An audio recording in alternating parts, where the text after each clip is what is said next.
आज अतिशय आनंदाची गोष्ट आहे की राज्याला ज्यांनी नाव मिळवून दिलं, खेळाला ज्यांनी मान मिळवून दिला, अशा खेळाडूंचा सत्कार, राज्यातला क्रीडा क्षेत्रातला सर्वोच्च पुरस्कार शिवछत्रपती राज्य क्रीडा पुरस्कार, त्याचा प्रदान समारोह आपण करतो। आणि आताच दादांनी उल्लेख केला की या समारोहामध्ये आपण 2 जीवन गौरव पुरस्कार देखील देतो। पहिला पुरस्कार हा प्रदीपजी गंधे यांना आहे। त्यांनी खरं म्हणजे केवळ ते बॅडमिंटनचे खेळाडू नाहीत, तर महाराष्ट्रामध्ये बॅडमिंटनची संस्कृती ही निर्माण करणारे प्रदीपजी गंधे आहेत। आणि म्हणूनच खरं म्हणजे त्यांचा हा या ठिकाणी सन्मान आपण करतो आहोत। त्यांच्याबद्दल दादांनी सर्व गोष्टी आपल्या पुढे मांडलेल्याच आहेत, पण मला अतिशय आनंद आहे की या महाराष्ट्रामध्ये अनेक बॅडमिंटनपटू ज्यांनी घडवले असे प्रदीपजी, त्यांचा आज आपण जीवन गौरव पुरस्कार देतो आहोत। आणि त्याचसोबत शकुंतलाताई खटावकर, ज्या केवळ एक कबड्डीपटू नाहीत, तर अनेक कबड्डीपटूंना ज्यांनी प्रशिक्षित केलं, दिशा दाखवली आणि आजही दाखवतात, अशा प्रकारच्या आपल्या सर्व महिला कबड्डीपटूंना एक प्रकारे ज्यांचा गौरव वाटावा, अशा आमच्या ताई 1979 ते 82 या काळात दादांनी सांगितलं 106 राष्ट्रीय कबड्डीचे सामने त्या खेळल्या आणि कितीतरी विजय आपल्याला त्यांनी मिळवून दिले। मला असं वाटतं की आज तर सगळ्यांकरता खेळ हा एक प्रकारे बऱ्यापैकी त्याला समाज मान्यताही आहे, राजमान्यताही आहे, पण 79 साली एक महिला कबड्डीपटूंनी ही जी कामगिरी या ठिकाणी केलेली आहे, मला असं वाटतं ती अतिशय अतुलनीय अशा प्रकारची आहे। आणि म्हणूनच त्यांना देखील या ठिकाणी आपण जीवन गौरव पुरस्कार देत आहोत। साताऱ्याच्या पुसेगावच्या त्या आहेत आणि ग्रामीण भागातनं येऊन अशा प्रकारे अतिशय उत्तम अशा प्रकारचं काम त्यांनी केलं।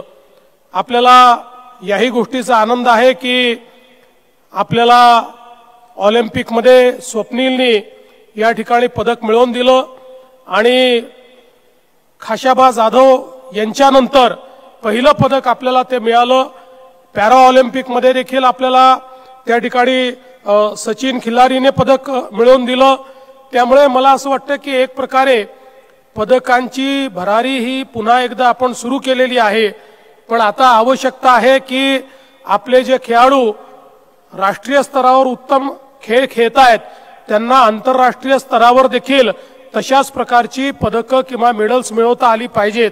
आणि म्हणूनच आपल्याला माहिती आहे की मागच्या काळात आम्ही निर्णय घेतला, चांगले खेळाडू आहेत त्यांच्या प्रशिक्षणाकरता आवश्यकता असेल तर त्याला परदेशी प्रशिक्षक देखील देण्याचा निर्णय आपण त्या ठिकाणी घेतलेला आहे। खेळाडूंसोबत त्यांचे पूर्वी खेळाडू एकटेच जाण्याची आपण परवानगी द्यायचो, आता त्यांचे फिजिओ असतील, त्यांचे प्रशिक्षक असतील, त्यांनाही आपण परवानगी देतो। कारण अलीकडच्या कॉम्पिटिटिव्ह अशा जगामध्ये जर सर्व सुसज्जित अशा प्रकारच्या सगळ्या व्यवस्थेसोबत आमचे खेळाडू गेले नाहीत तर त्या खेळाडूंना त्या प्रकारची स्पर्धा करता येणार नाही। म्हणून त्याचेही निर्णय आपण मागच्या काळामध्ये घेतले। दादांनी आताच सांगितलं की विशेषतः आपल्या ज्या जिंकून येणारे आपले जे सगळे खेळाडू आहेत, मग राष्ट्रीय स्तरावरचे असो आंतरराष्ट्रीय स्तरावरचे असो, यांचा उचित सन्मान झाला पाहिजे। याकरता त्यांना आपण जे काही बक्षिसं देतो त्याच्या रकमेमध्ये भरीव वाढ आपण केलेली आहे। त्यांना मोठ्या प्रमाणात सामावून घेण्याकरता आपण आपल्या नोकऱ्यांमध्ये देखील दालनं उभी केलेली आहेत आणि थेट नोकऱ्या देण्याचा कार्यक्रम देखील मोठ्या प्रमाणात आपण या ठिकाणी करतो। यासोबत खेळाचं इन्फ्रास्ट्रक्चर जे आहे हे अधिक चांगल्या प्रकारे तयार केलं पाहिजे, हा आपला प्रयत्न आहे। तालुक्यापर्यंत चांगलं इन्फ्रास्ट्रक्चर तयार करण्याचा आपण प्रयत्न करतो आहोत आणि निश्चितपणे त्यातनं खेळाडूंना चांगल्या प्रकारच्या इन्फ्रास्ट्रक्चरचा लाभ झाला पाहिजे असा देखील प्रयत्न आपला चाललाय। वेगवेगळे जे खेळ आहेत त्याच्यामध्ये दादांनी आता सांगितलं की राष्ट्रीय स्तरावर मग ते युवा गेम्स असो किंवा इतर गेम्स असो, सगळीकडे महाराष्ट्राच्या खेळाडूंचा अतिशय उत्तम असा परफॉर्मन्स आहे। सर्वाधिक पदकं आपण मिळवतोय, सगळ्या पदतालिकांमध्ये पहिल्या क्रमांकावर महाराष्ट्र येतोय। त्यामुळे महाराष्ट्राच्या सर्व खेळाडूंचं आणि त्यांच्या प्रशिक्षकांचं मी अतिशय मनापासून अभिनंदन करतो। आज या निमित्ताने मी एवढंच सांगतो, शिवछत्रपती पुरस्कार एक प्रकारे आपण केलेल्या मेहनतीला राजमान्यता आहे, पण ही राजमान्यता मिळाल्यानंतर आपल्याला शांत बसता येणार नाही। कारण ज्यावेळेस मामांनी सांगितलं की शिवछत्रपतींचं नाव हे आपल्या नावासोबत लागतंय आणि शिवछत्रपतींचं नाव लागलं तर शांत बसताच येत नाही।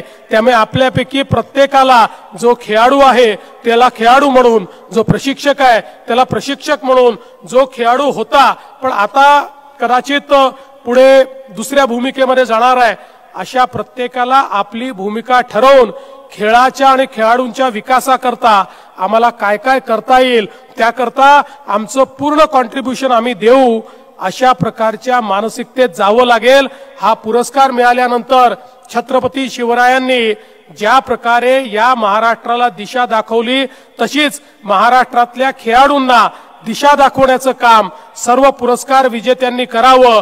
आणि त्या काळचे मर्दानी खेळ असतील किंवा आजचे मैदानी खेळ असतील, या सगळ्या खेळांमध्ये महाराष्ट्रच नंबर 1 वर राहील, अशा प्रकारचा संकल्प आपण सगळे मिळून आज घेऊया। मी पुन्हा एकदा आपल्या सर्वांना मनपूर्वक शुभेच्छा देतो आणि माझं बोलणं संपवतो। लेटेस्ट अपडेट्स और ताजा तरीन खबरों के लिए TV1 इंडिया लाइव को सब्सक्राइब कीजिए और नोटिफिकेशन पाने के लिए बेल आइकॉन को दबाना मत भूलिए।